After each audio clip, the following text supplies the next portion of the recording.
ಪರೀಕ್ಷೆಯಿಂದ ದೊಡ್ಡ ಹೋರಾಟವೇ ದೇಶದಲ್ಲಿ ಆರಂಭ ಆಗಿದೆ. ವಿದ್ಯಾರ್ಥಿಗಳು ಬೀದಿಗೆ ಬಂದಿದ್ದಾರೆ. ಪಾರ್ಲಿಮೆಂಟಿಗೆ ನುಗ್ಗುವಷ್ಟು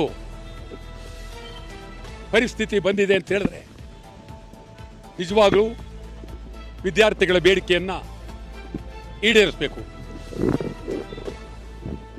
ಪ್ರಧಾನ ಮಂತ್ರಿ ವಿದ್ಯಾಮಂತ್ರಿ ಇದು ಪ್ರತಿಷ್ಠೆಯ ಪ್ರಶ್ನೆ ಮಾಡ್ಕೋಬೇಕಾಗಿರಲಿಲ್ಲ. ನೀಟ್ ಅನ್ಯಾಯವಾಗಿದೆ.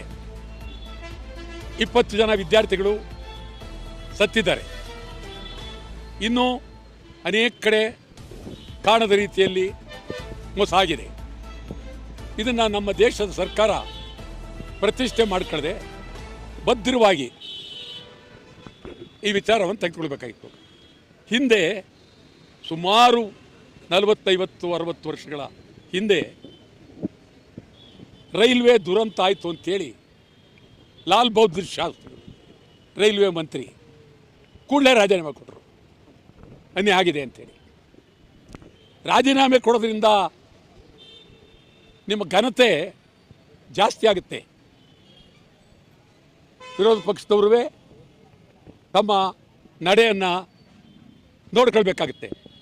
ಗೌರವವಾಗಿ ಲೋಕಸಭೆಯಲ್ಲಿ ಅದ್ಭುತವಾಗಿ ಒಂದು ಭಾಷಣ ಮಾಡಿ ಅನ್ಯಾಯ ನಡೆದಿರುವುದನ್ನು ಒಪ್ಕೊಳ್ತಕ್ಕಂಥ ಧೈರ್ಯ ಬೇಕು. ಕರ್ನಾಟಕದಲ್ಲಿ ಸುಮಾರು 50 ವರ್ಷಗಳ ಹಿಂದೆ ಎಂ.ಇ. ರಾಮರಾವ್ ಗೃಹ ಮಂತ್ರಿ ಕರ್ನಾಟಕದಲ್ಲಿ ಮಧುಗಿರಿಯಲ್ಲಿ ಪೊಲೀಸ್ ಲಾಕಪ್ನಲ್ಲಿ ಒಬ್ಬ ಮಹಿಳೆ ಮೇಲೆ ಅತ್ಯಾಚಾರ ನಡೀತು. ಕರ್ನಾಟಕದ ಶಾಸನ ಸಭೆಯಲ್ಲಿ ಅಗಾಧವಾದ ಭಾಷಣ. ನಾನು ಇದ್ದೆ, ನಾನಿರಲಿಲ್ಲ, ನನ್ನ ಹಿಂದೆ 1962 ಆವಾಗ ಅನೇಕ ಘಟಾನುಘಟಿಗಳು ಶಾಸನಸಭೆಯಲ್ಲಿದ್ದು ಖಂಡನಾ ಭಾಷಣವನ್ನು ಮಾಡಿದರು.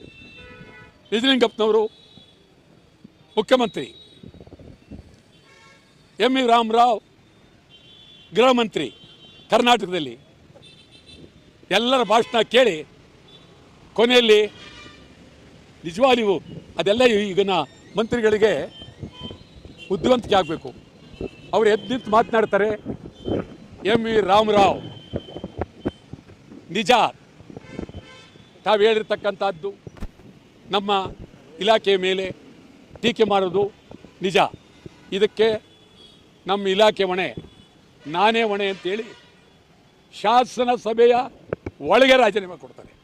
ಶಾಸನ ಸಭೆಯ ಒಳಗೆ, ಕರ್ನಾಟಕದ ಶಾಸನ ಸಭೆಯ ಒಳಗೆ ಎಂ.ಇ. ರಾಮರಾವ್.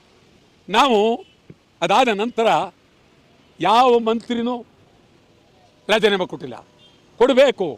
ಏನಿದೆ ಇದರಲ್ಲಿ? ತಪ್ಪಾಗಿದೆ ಅಂತ ರಾಜೀನಾಮೆ ಕೊಡಬೇಕು. ರಾಜೀನಾಮೆ ಕೊಡಬೇಕಾದ್ದು ಶಿಕ್ಷಣ ಸಚಿವರದು, ಕೇಂದ್ರ ಶಿಕ್ಷಣ ಸಚಿವರದು. ಇದು ಸ್ಪಷ್ಟ ಮತ್ತು ನೇರ. ಮತ್ತು ಈ ವಿದ್ಯಾರ್ಥಿ ಚಳವಳಿಯನ್ನು ದುರುಪಯೋಗ ಮಾಡ್ಕೊಳ್ತಕ್ಕಂಥ ಶಕ್ತಿಗಳು ಇದ್ದಾರೆ. ಅವರು ಬಹಳ ಬುದ್ಧಿವಂತಿಕೆಯಿಂದ ನಿರಪರಾಧಿ ವಿದ್ಯಾರ್ಥಿಗಳನ್ನು ಬಹಳ ರೀತಿಯಿಂದ ಬಳಸ್ಕೊಳ್ತಕ್ಕಂಥ ಚಿಂತೆಗೆ ಹೋಗಬಾರ್ದು. ವಿದ್ಯಾರ್ಥಿಗಳ ಬೇಡಿಕೆ ಪ್ರಾಮಾಣಿಕವಾಗಿ ಅವರಿಗೆ ಬೆಂಬಲ ಕೊಡಬೇಕು. ವಿದ್ಯಾರ್ಥಿಗಳ ಬೇಡಿಕೆಯನ್ನು ನಾವು ರಾಜಕೀಯಕ್ಕೆ ಉಪಯೋಗಿಸ್ಕೊಳ್ಬಾರ್ದು. ನಾನಂತೂ ವಿದ್ಯಾರ್ಥಿಗಳ ಬೇಡಿಕೆಗೆ ಸಂಪೂರ್ಣ ಬೆಂಬಲವನ್ನು ಕೊಟ್ಟಿದ್ದೇವೆ. ಅದೊಂದೇ ಅಲ್ಲ, ಶಿಕ್ಷಣ ವ್ಯವಸ್ಥೆ ಹಾಳಾಗಿದೆ, ಸಂಪೂರ್ಣ ಹಾಳಾಗಿದೆ. ಶಿಕ್ಷಣ ವ್ಯವಸ್ಥೆ ವ್ಯಾಪಾರ ಆಗಿದೆ. ವ್ಯಾಪಾರ ಎಲ್ಲ ಉನ್ನತ ಮಟ್ಟದ ಶಿಕ್ಷಣ ವ್ಯಾಪಾರ. ಮೆಡಿಕಲ್ ದರೋಡೆ ವ್ಯಾಪಾರ, ಇಂಜಿನಿಯರಿಂಗ್ ದರೋಡೆ ವ್ಯಾಪಾರ, ಖಾಸಗಿ ಶಿಕ್ಷಣ ಸಂಸ್ಥೆಗಳು ದರೋಡೆ ವ್ಯಾಪಾರ. ಕಾರಣ ಏನು? ಸರ್ಕಾರಿ ಶಾಲೆಗಳಲ್ಲಿ ಶೌಚಾಲಯ ಇಲ್ಲ, ಉತ್ತಮವಾದಂಥ ಮನೆಗಳಿಲ್ಲ.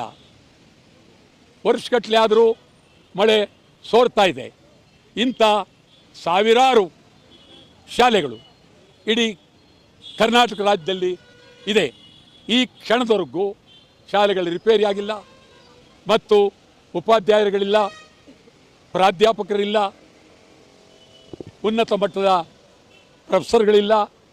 ಹೀಗಾಗಿ ಖಾಸಗಿ ಶಿಕ್ಷಣ ಸಂಸ್ಥೆಯವರು ಎಲ್ಲರೂ ಬೋರ್ಡ್ ಹಾಕಿದ್ದಾರೆ, ನಾವು ಲಂಡನ್ನಿಂದ ಬಂದಿದ್ದೀವಿ, ನಿಮ್ಮ ಮಕ್ಕಳು ಸೇರಿಸಿ. ವಿದೇಶದಿಂದ ಬರ್ತಕ್ಕಂಥದ್ದು ಬರೇ ಮೋಸ, ಫೀಸು ಬಡವರು ಕಟ್ಟಕ್ಕಾಗಲ್ಲ. ಯಾರು ಇವತ್ತು ಖಾಸಗಿ ಶಿಕ್ಷಣ ಸಂಸ್ಥೆಗಳ ಮೇಲೆ ಸರ್ಕಾರ ಗದಾಪ್ರಹಾರ ಮಾಡಲಿಲ್ಲ.